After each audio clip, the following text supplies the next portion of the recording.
general technique for first order linear, I'm going to call it homogeneous right now, differential equations. Okay, so what's a first order linear homogeneous differential equation? Okay. It's getting to be a mouthful already. What does it look like, you say? Yeah, so It's give got me a y prime. so if I'm giving you a general technique, I need a general one to start with, right? So y prime P of x, plus some function of x y times y. equals something. Yeah, so equals f of x would be the general first order linear differential equation case. But I'm going to do the homogeneous one first because that's what I always do. So this whole class, every time we see a new thing, we're going to do the homogeneous one first if we can, and then we'll talk about how to fix the non-homogeneous one. And the answer to fixing the non-homogeneous one is going to almost universally be the same. There's one technique I'm going to show you later today, and that's what we're going to do at first every time. Cool? So, solving this. Oh, what the hell, we learned separation of variables, let's use it. So, can you separate this? Well, you can. I mean, What do you mean it's pointless? you get the y What do you want to do? as a thing. I don't remember. Y prime over y equals negative px. Nice, cool. So, subtract p of x times y to the other side. So you get y prime is minus p of x times y. Divide by y. So you go y prime over y is minus p of x.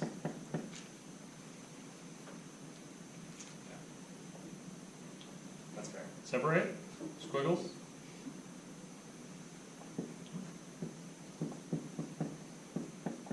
Squiggle dx both sides. Or multiply through by dx and then squiggle dx both sides. Whatever. So, what am I going to get on this side? Natural log of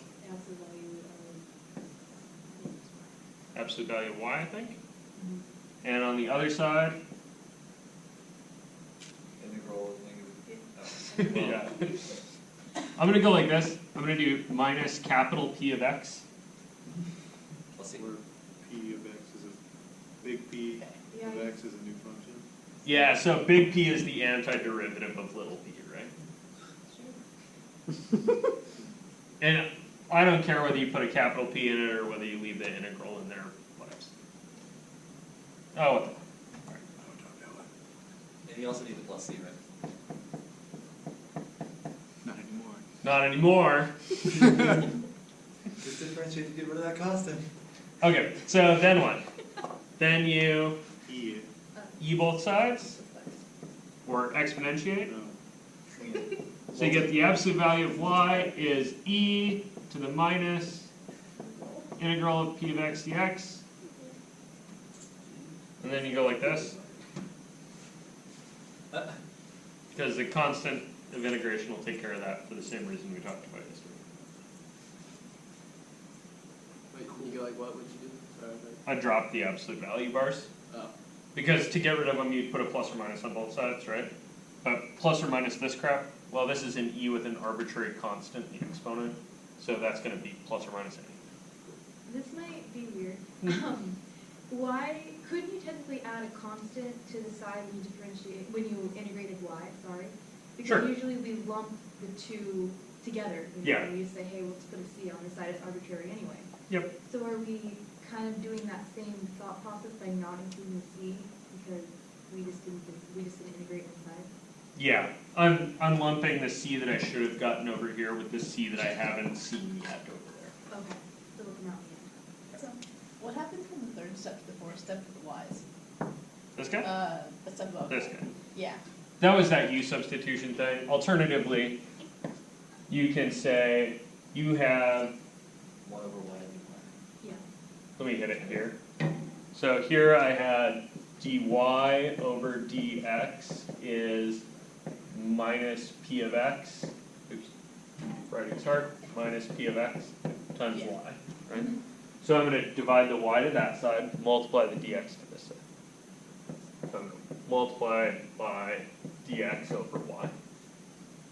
That's gonna give me 1 over y dy is minus p of x dx. And then I slapped a squiggle on both sides. Or I did this, and then I did a simple u set. Okay. Whatever. Yeah, that was an integration trick where you have something over basically, 1 minus x, you take the natural log of it, whatever's on the bottom will then go in the absolute value, Yep, which is just what I did with the y. yeah, totally legit. You guys good with this? Yeah, like, what does that mean now? Good. So, Y equals some number? boss, If you're given a function. that means just this. straight up define it. If you don't wish to do that stuff in the future, Yeah, no. you may memorize Nice. that the solution to this thing is that. Ah. Bingo. I don't really tend to subscribe towards the you should just memorize what the answer looks like. You know, except if it's a three-dimensional figure, then that's the. That's fair. Except if it's one of the quadric surfaces, in which case you damn well better know what they look like. So what I was gonna say is, I don't tend to subscribe to the theory that you should just remember what the answers look like. However, one of the students last time I taught this course did a really nice job with it, and I was hard pressed to fault him for it, because he was faster than I was by a lot. That doesn't usually happen. You're kind of a wizard. Who was So- that? Mark or Manya or? No, it was, Alex? no, it was, dude's name is Brandon, I think. Brandon Olson, maybe? Is that, Yeah. he sat kind of up to my left, skinny dude, went to MJC. He was tutoring down at MJC. Yeah, it's Olson, because I had his little sister the next semester. He was a kick-ass student. He just, like, there's a bunch of these in the book. I think he made flashcards and just memorized them all. And Yeah, he's quick.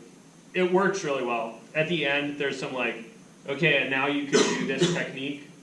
And he was just like, yeah, but I memorized what the answer looks like, so I just write it down.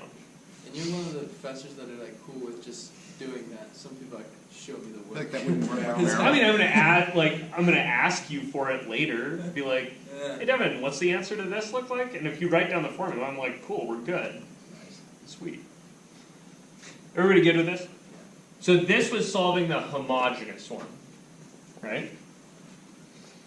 You guys with me on that? Right. Okay.